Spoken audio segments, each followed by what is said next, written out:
ओम श्री शिवाय नमस्तुभ्यम दोस्तों, मैं शिविका आप सभी का आपके अपने YouTube चैनल शिव नंदिनी शिविका में हार्दिक स्वागत करती हूँ। आज का ये ज्योतिष वीडियो कर्क राशि वालों के लिए बेहद ही खास होने वाला है। उनका प्रेम, प्यार, पढ़ाई, कैरियर, व्यापार, शादी, married life, income, earnings, savings, सब कुछ डिटेल में जानेंगे। और सबसे इंपॉर्टेंट बात, आपका भाग्य इस महीने में कितना आपका साथ देने वाला है और आपका इस महीने में ज्यादा इनकम होने वाला है या फिर खर्च ज्यादा होगा, ये भी प्रेडिक्ट करेंगे आपके नवग्रहों के स्थिति के अनुसार। अप्रैल 2023 का मंथली प्रेडिक्शंस करेंगे जिसमें महापरिवर्तन होने वाला है। क्योंकि अप्रैल के महीने में आपके देवगुरु बृहस्पति की युति पापी ग्रह राहु के साथ में पूरे 6 महीनों के लिए होने जा रहा है, जिसमें कुंडली के एक ही घर में विराजमान होने वाले हैं आपके देवगुरु बृहस्पति और पापी ग्रह महाक्रोधी राहु। और दोस्तों, ये कोई ऐसा वैसा योग नहीं है, ये सबसे बड़ा नेगेटिव नकारात्मक योग जो बनते हैं कुंडली के अंतर्गत उनमें से एक है। और ये योग जब बनता है ना, तो कुंडली में बाकी सारे शुभ योग को ये नष्ट कर देता है।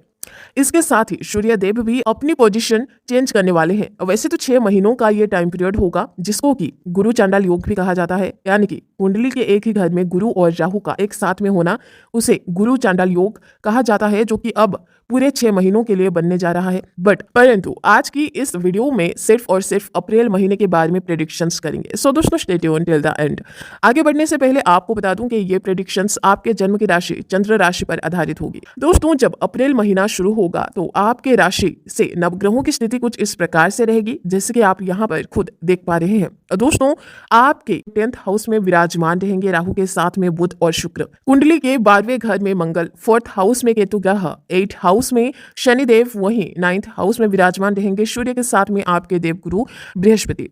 दोस्तों, ध्यान से बस सुनना नहीं है, बल्कि कुंडली को एनालाइज करके आपको भी थोड़ा समझना है और यकीन मानिए कि आपको सब समझ भी आएगा। दोस्तों, सबसे पहले बात आपके स्वास्थ्य की करते हैं। आपके राशि के मालिक बनते हैं चंद्र, जो कि हर 2.25 दिन में राशि ट्रांजिट करते हैं। पर हाँ, जब चंद्रदेव आपके 6ठे, 8वें और 12th हाउस में विराजमान रहेंगे तो उस टाइम आपको थोड़ा अपना ध्यान रखना होगा, खास तौर पर क्योंकि कुंडली में 6, 8 और 12वां घर रोग का घर माना जाता है। तो कमर के रिलेटेड कुछ इश्यूज बन सकते हैं, या फिर बाईं आंख से रिलेटेड आपको कुछ दिक्कत हो सकती है, या फिर आपको पैरों में दर्द या फिर पैरों के रिलेटेड कुछ दिक्कत हो सकती है। पर 14 अप्रैल तक ही, क्योंकि फिर सूर्य आपके उच्च के हो जाएंगे, तो आपको थोड़ा बहुत ध्यान अपना अवश्य रखना है।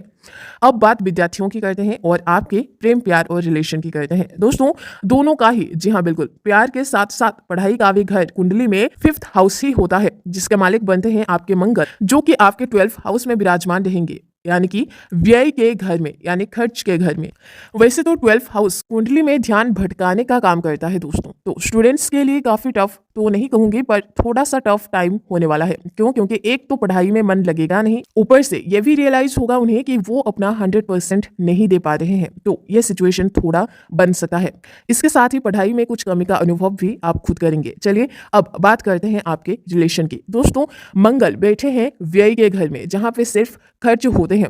यहाँ पे पूरी पॉसिबिलिटीज बन रही है कि आप दोनों में से कोई बिना किसी एक्सपेक्टेशंस के साथ सारे एफर्ट्स, बातें करना, मिलने जाना, समझना, एक दूसरे को गिफ्ट्स देना, बिना एक्सपेक्टेशंस के आप ये लव पार्टनर करेंगे। पर जब सामने वाले से कोई एफर्ट्स, यानी कि आपकी तरफ से जब कोई एफर्ट्स उन्हें मिलता हुआ नजर नहीं आएगा, तो आपके लव पार्टनर को थोड़ा उस टाइम में मिसअंडरस्टैंडिंग आप दोनों में देखी जा सकती है। कंप्लेंट भी आपके लव पार्टनर आपसे कर सकते हैं, साथ ही एग्रेशन भी थोड़ा उनमें देखा जा सकता है। चलिए अब बात करेंगे आपके मैरिड लाइफ के बारे में, साथ साथ आपके फैमिली की भी, आपके पिता, माता, भाई बहनों से रिलेटेड, दोस्तों से रिलेटेड। दोस्तों, मैरिड लाइफ का घर होता है कुंडली में 7th हाउस, जिसके मालिक बनते हैं शनिदेव, जो कि आपके 8th हाउस में विराजमान रह के शनि की ढैया चला रहे हैं। और वैसे भी 8th हाउस अच्छा नहीं माना जाता है कुंडली के अंदर, ऊपर से शनि ढैया भी चालू है आपके राशि में। दोस्तों, मैरिड लाइफ में उतार चढ़ाव की स्थिति बनती हुई नजर आ रही है, और इधर मंगल भी अपनी उच्च दृष्टि से आपके 7th हाउस को, आपके मैरिड लाइफ के घर को देखेंगे। तो एग्रेशन, ईगो में रहना, ये सारी छोटी छोटी चीजें आपके लाइफ पार्टनर में देखी जा सकती है। वहीं शनि अपनी तीसरी नीच दृष्टि से आपके 10th हाउस में नजर डालेंगे। दोस्तों, आपका अपने पिताजी के साथ में कुछ बहसबाजी हो सकती है, मिसअंडरस्टैंडिंग भी हो सकती है। साथ ही शनि रोग के घर में विराजमान रहेंगे, तो ये भी हो सकता है कि आपके पिताजी की तबीयत भी बिगड़ सकती है, जिसके वजह से आप थोड़ा टेंशन में भी रह सकते हैं। साथ ही शनिदेव अपनी 7वीं शत्रु दृष्टि से आपके 2nd हाउस पे भी नजर डालेंगे, और 2nd हाउस किसका होता है? जी हाँ, बिल्कुल। सेविंग्स का, फैमिली की स्थिति की, आपकी वाणी की, यानी कि जो आप बोलते हैं, आपकी कन्वर्सेशन की, आपके कुटुंब, आपके रिलेटिव्स की, साथ ही आँखों की भी ये घर होती है। तो आँखों से रिलेटेड, खासकर बाईं आँख से रिलेटेड कुछ इश्यूज़ आपको हो सकती है। सेविंग्स में दिक्कत आएँगी, रिलेटिव के तरफ से आप कुछ अनसैटिस्फाइड रह सकते हैं, आपके वाणी में थोड़ा एग्रेशन ज़्यादा आ सकता है और उधर आपके पार्टनर को भी एग्रेशन, तो थोड़ा यहाँ पर आपको बैलेंस्ड बनाकर चलना होगा। आप दोनों के लिए यही बेहतर होगा। अदरवाइज मनमुटाव, बातें ना करना या फिर कन्वर्सेशन करने पर ताने मार मार कर बातें करना जैसे सिचुएशन कुछ बन सकता है।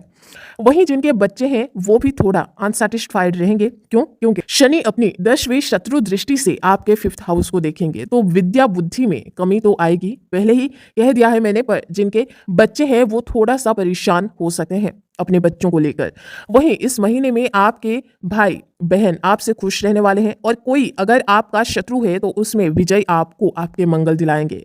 और ऐसा इसलिए क्योंकि मंगल अपने मित्र, जी हाँ बिल्कुल, अपने मित्र दृष्टि से आपके 6ठे घर को देखेंगे, तो शत्रु पक्ष से विजय आपकी निश्चित है। परंतु मंगल का 12th हाउस में होना कंफ्यूजन और चिंता का कारण भी बनता है, तो आपको इन दोनों चीजों से भी डील करना पड़ेगा। चलिए अब बात करते हैं आपके भाग्य की, कैरियर की और बिजनेस की। भाग्य के मालिक बनते हैं देवगुरु बृहस्पति आपके, जबकि मंगल बनते हैं आपके कैरियर के मालिक। दोस्तों, आपके भाग्य के मालिक 22 अप्रैल को अपनी राशि ट्रांजिट करके आपके 9th हाउस से 10th हाउस में चले आएंगे। 22 अप्रैल से पहले आपका भाग्य आपका साथ देगा। क्यों? क्योंकि गुरु की पोजीशन बहुत अच्छी है और सबसे बड़ी बात, वो अपने ही घर में विराजमान रहेंगे 22 अप्रैल तक। इन्वेस्टमेंट करना, शेयर मार्केट हर लिहाज से अच्छा रहेगा। और सबसे बड़ी बात, गुरु आपके अंदर धर्म को जगा देंगे, भगवान में मन को लगाएंगे आपके। दोस्तों, यहाँ एक बात कहूंगी कि ज्योतिष, एस्ट्रोलॉजी सिर्फ कर्मों का लेखा जोखा होता है बस। जैसे मैथ में फॉर्मूला पुट किया जाता है, बिल्कुल वैसे ही। पर इंसान जब भगवान के चरण, उनके शरण में, उनकी भक्ति में डूब जाता है ना, तो वहां पर फिर किसी ग्रह की, किसी भी नवग्रहों की हिम्मत नहीं होती फिर उन पर असर करने की। तो भाग्य की पोजीशन, गुरु की पोजीशन आपकी भक्ति को बढ़ाएगी, तो भाग्य का साथ तो मिलेगा ही। और जब भाग्य साथ है तो आपको और क्या चाहिए? जो करना चाहते हैं वो कर डालिए, बिल्कुल सही समय है। पर 22 अप्रैल के बाद आपको सफलता अपनी लड़ाई झगड़े के वजह से मिलने की पॉसिबिलिटीज दिखाई दे रहा है। पिताजी के साथ में आपका बॉन्ड बेहतर होगा, सुख तथा सम्मान की भी प्राप्ति होगी। सेविंग्स में दिक्कतों का सामना नहीं करना पड़ेगा, आप सेविंग्स में ज्यादा ध्यान देंगे। 22 अप्रैल के बाद इनकम भी ज्यादा होने लगेगा। माता जी के साथ में आपकी बात बिगड़ सकती है। अगर आप कोई नया मकान, नया घर या कुछ भी नया लेने के बारे में सोच रहे हैं तो 22 अप्रैल के बाद उसमें थोड़ा बहुत अड़चने आ सकते हैं। अब वहीं कैरियर की बात की जाए तो मंगल 12th हाउस यानी कि व्यय के घर में विराजमान रहेंगे, तो यहाँ पर कैरियर में आप कुछ अनसेटिस्फाइड रह सकते हैं, चिंतित भी रह सकते हैं। पहले ही कहा है, कंफ्यूजन की स्थिति भी बन सकती है, पर 22 अप्रैल तक फिर काम में कुछ रिलैक्स फील करेंगे आप। जॉब की अगर बात करें तो सूर्य जब 14 अप्रैल को उच्च के हो जाएंगे तो उसके साथ ही जॉब मिलने की पॉसिबिलिटीज ज्यादा बनता हुआ नजर आ रहा है, या फिर प्रमोशन हो सकता है। बिजनेस की अगर हम बात करें तो 22 अप्रैल से पहले आप कुछ अनसेटिस्फाइड रहेंगे, चिंता बनी रहेगी, पर उसके बाद का टाइम अच्छा रहेगा। तो ऐसे में अब सवाल आता है कि क्या उपाय करनी चाहिए। तो मैं आपको आज से कुछ भी रेमेडीज नहीं बताऊंगी, जी हाँ, और ना ही करने की कोई सलाह दूंगी। दोस्तों, मेरी ये बात गांठ बांध लीजिएगा, जब कोई ग्रह दशा चलता है या फिर जब कोई ढैया चलता है या फिर 7.5 वगैरह चलता है या फिर गुरु चांडाल योग बनता है, तो उस समय जब आप कुछ भी उपाय करते हैं ना, उससे बचने की, तो जो ग्रह है वो प्रसन्न होने के बजाय वो और ज्यादा रुष्ट हो जाते हैं आपसे। गुरु चांडाल योग हो, शनि के ढैया हो, 7.5 हो, कुछ भी, उसमें आपको अपने कर्मों का ही फल तो देते हैं ना वो ग्रह, कुछ और तो नहीं करते हैं आपके साथ। जब आप रिमेडीज करोगे या फिर कोई रत्न धारण करोगे, पहनोगे, तो वो ग्रह बोलेंगे कि भाई इसको अपनी करने की फल आखिर क्यों नहीं भुगतना है, किया तो इसी नहीं है ना, क्यों नहीं ये खुद चाह रहा कि ये अपनी करने का फल खुद भुगते। इससे वो और ज्यादा रुष्ट हो जाते हैं। अब ऐसे में हमें एक्चुअल में क्या करना चाहिए, ध्यान से सुनिएगा। कितने भी रिमेडीज आप क्यों ना कर लें, जब तक आप किसी के शरण में नहीं जाएंगे, जब तक आपके अंदर भक्ति नहीं जागेगी, तब तक आप पर ग्रहों का असर रहेगा। पर जब आप किसी भगवान के शरण में चले जाते हैं ना, तब सिर्फ और सिर्फ उस ऊपर वाले का ही, उस भगवान का ही असर आप पर होता है, ना कि नवग्रहों का। तो कोशिश करिए कि बिना कोई रेमेडीज के इन सब से कैसे छूटें। तो प्यार से कमेंट्स में ओम नमः शिवाय अवश्य लिखिएगा। धन्यवाद।